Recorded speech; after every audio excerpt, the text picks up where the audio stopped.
workout is not a crime. Para tayong mga skateboarders na tinataboy ng guard.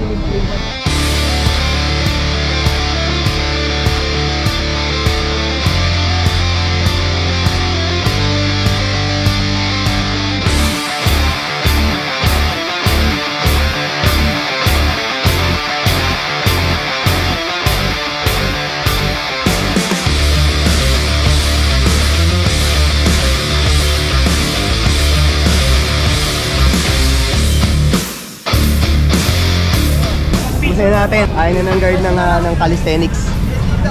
Picture naman na. Ay, gano'n yung guard. Para siyang skateboarding. Kung nakita mo kanina yung guard, hindi naman talaga na mag pop-up session.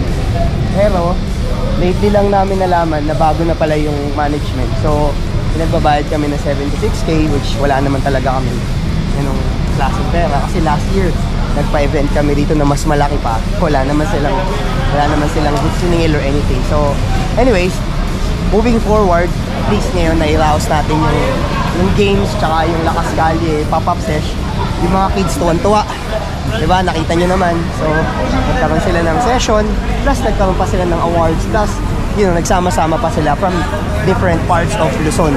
Antipolo, Makati, Taguig, tsaka yung iba is from Baguio pa, tsaka Quezon. Parang galit na galit sila na nagpano pa tayo doon. Diba? Ang dami ng guard.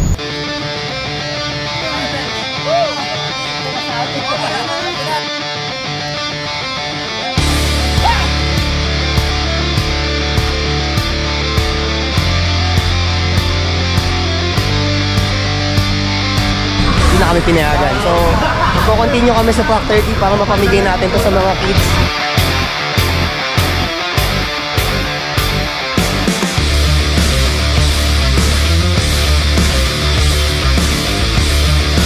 So, meron tayong pop-up session. Nag-exercise lang tayo dito ng static skills, tsaka ng push-ups, ng pull-ups. Public place naman to, may bar. So, ginagawa lang natin to kasi gusto natin ma-motivate sila. Gusto na natin na makita ng buong Philippines na ang street workout is a way of life at pwede siyang gawin ng mga bata at kung sino-sino pa na hindi ka magbabayad, kailangan mo lang is pull-up bars. As a youth leader, gusto ko rin mapakita na hindi lang puro liga yung kailangan natin sa lugar natin. Sana mabigyan natin opportunity yung mga kabataan to showcase their talent and their fitness. Kasi kita mo naman yung mga pisit na kabataan ngayon dito sa calisthenics, sobrang gaganda and napaka-active nila. At saka sana sa mga, sa mga barangay natin dito sa Philippines, yung mga basketball court, pwede nyo naman siguro lagyan ng mga deep bars and pull-up bars for the kids to enjoy, Thank you din sa Los Santos workout and also kahit pa paano sa Ayala Malls na kahit pa paano binigyan kami ng time.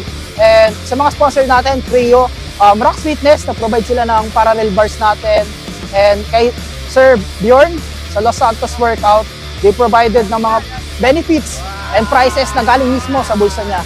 And nakakatuwa kasi may mga ganong passionate organizer tayo. And mag-grow palalo yung community at maraming matuto ng calisthenics, So, more on positive mindset yung kinakalat natin. At least mabigyan ng chance yung mga bata na to showcase their talents and maging masaya din sila.